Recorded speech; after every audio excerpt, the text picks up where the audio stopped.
Сәлеметсіздер ме оқушылар?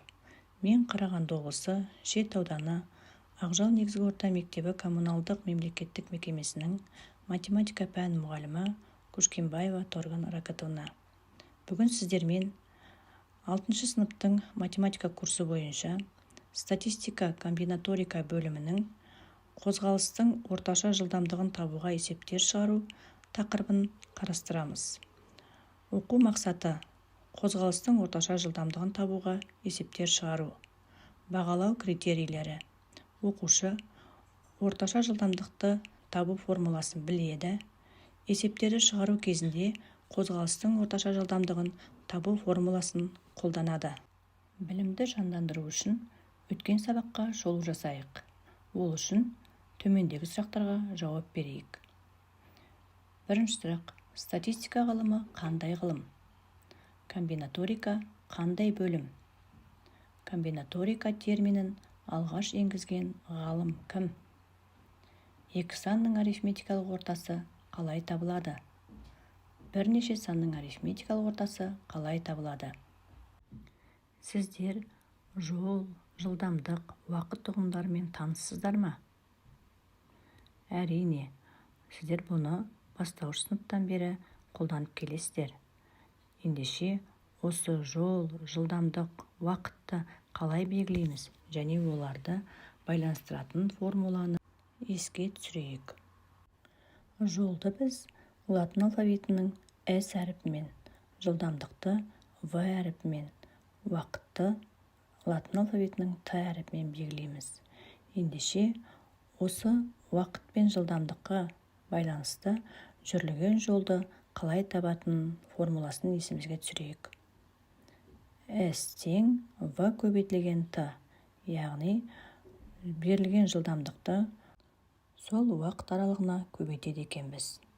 Олай болса, осы формуланы қолдана отырып, біз жылдамдықты және уақытты табайық. Жылдамдық табу үшін жүрілген жолды уақыт аралығына бөледі екенбіз. Ал уақытты табу үшін жүрілген жолды берілген жылдамдыққа бөлеміз.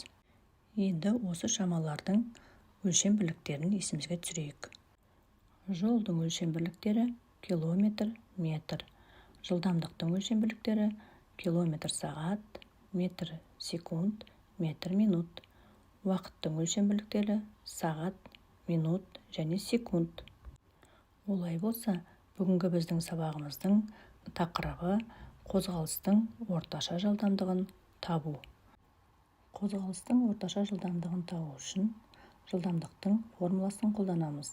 Яғни жүрілген жолды жүрілген жолға кеткен уақытқа бөлеміз. Енді, егер жол бірнеше бөліктерден тұратын болса, онда не істейміз? Олай болса, жолдың бүкіл ұзындығын және бүкіл жүру уақытын есептеу керек. Мысал үшін, егер жол S1 және S2 ұзындықтағы екі бөліктен тұрса, жылдамдықтары сәйкесінше V1 және V2-ге тең болса, онда біз төмендегі алгоритмдерді орындаймыз. Ең бірінші, жолдың әрбір бөлігіне кеткен уақыт бөліктерін тауып аламыз. Одан кейін барлық жолды жүруге кеткен уақытты және барлық жүрген жолды тауып аламыз да орташа жылдамдық табамыз.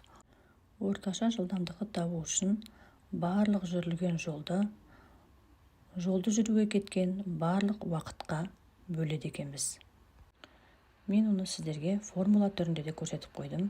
Яғни жол бөліктерінің қосындысын уақыт бөліктерінің қосындысына бөлеміз.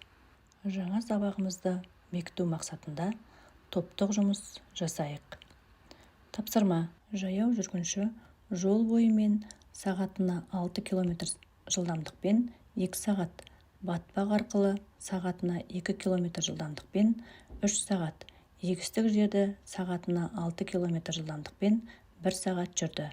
Орташа жүру жылдамдығын табыңыз.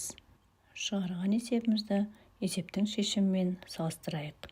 Орташа жылдамдықты табу үшін жаяу жүргіншінің жылдамдығын әрбір уақыт бөліктеріне көбейтіп, оларды қосып және жалпы кеткен уақытқа бөледі екенбіз. Сол кезде біздің орташа жылдамдығымыз шығады.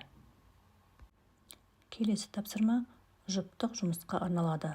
Яғни ойланып, жұптасып, содан кейін әр жауаптарыңызбен бөлісе отырыңыздар. Тапсырма: автомобиль алғашқы 190 км жолды сағатына 50 км жылдамдықпен, келесі 180 км-ді сағатына 90 км жылдамдықпен, содан кейін 170 км-ді сағатына 100 км жылдамдықпен жүріп өтті. Көліктің бүкіл жол бойындағы орташа жылдамдығын табыңыз. Шығарған есебімізді тақтадағы жауаппен салыстырып тексерейік. Келесі тапсырма: жеке жұмыс. Көршіңді тексер. Яғни, әр оқушы өз тапсырманы орындайды да, көршісін тексереді. Тапсырма: машина алғашқы 2 сағатта сағатына 50 км жылдамдықпен жүрді. Келесі сағатта сағатына 100 км, одан кейін сағатына 75 км жылдамдықпен тағы 2 сағат жүрді. Көліктің бүкіл жолдағы жылдамдығын табыңыз. Көліктің бүкіл жолдағы жылдамдығы сағатына 70 км екен. Келесі тапсырманы барлығымыз бірге орындайық. Моторлы қайықтың ағыспен жүзген жылдамдығы сағатына 30 км, ал ағысқа қарсы жүзген жылдамдығы сағатына 25,2 км. Бірінші, моторлы қайықтың орташа жылдамдығын табыңыз. Екінші, моторлы қайықтың ағыспен жүзген жылдамдығы мен ағысқа қарсы жүзген жылдамдығының арифметикалық ортасы оның қандай жылдамдығына тең, соны анықтаңыз. Есепті шығарып болсақ, есептің шешуін бірге талқылайық. Моторлы қайықтың орташа жылдамдығын табу үшін ағыспен жүзген жылдамдығы мен ағысқа қарсы жүрген жылдамдығын қосып 2-ге бөлеміз. Ағыспен 30 км сағат, ағысқа қарсы 25,2 км сағат, екеуін қосамыз да 2-ге бөлеміз. Сонда орташа жылдамдығы 27,6 км сағат. Моторлы қайықтың жылдамдығы егер ағыспен жүретін болса, оның жылдамдығы артатынын, ал ағысқа қарсы жүрсе, оның жылдамдығының кемейтінін білеміз. Олай болса, орташа жылдамдықты табу үшін моторлы қайықтың меншікті жылдамдығына ағыспен жүзген жылдамдықты қосып, ал енді меншікті жылдамдықтан қарсы жүргендегі жылдамдықты шегереміз, екеуін қосып 2-ге бөлеміз. Сонда бізде орташа жылдамдық жалпы меншікті жылдамдыққа тең болады екен. Олай болса, моторлы қайықтың ағыспен жүзген жылдамдығы мен ағысқа қарсы жүзген жылдамдығының арифметикалық ортасы оның меншікті жылдамдығына тең болады екен. Осыны біз есімізге сақтайық. Келесі тапсырма деңгейлік тапсырмалар, яғни 3 деңгейдегі тапсырма берілген, сол тапсырмаларды орындаймыз. Жауабын астына мен көрсетіп қоямын. Бүгінгі өткен сабағымызды қорытындылайық. Бүгін мен не үйрендім? Маған бүгінгі сабақта не қиын болды? Не себепті бұл маған қиындық туғызды? Мен енді нені орындай аламын? Деген сұрақтарға жауап бере кетейік, және сабақты бас бармақ арқылы бағалауды ұмытпайық. Бүгінгі сабағымыз аяқталды. Сау саламат болыңыздар.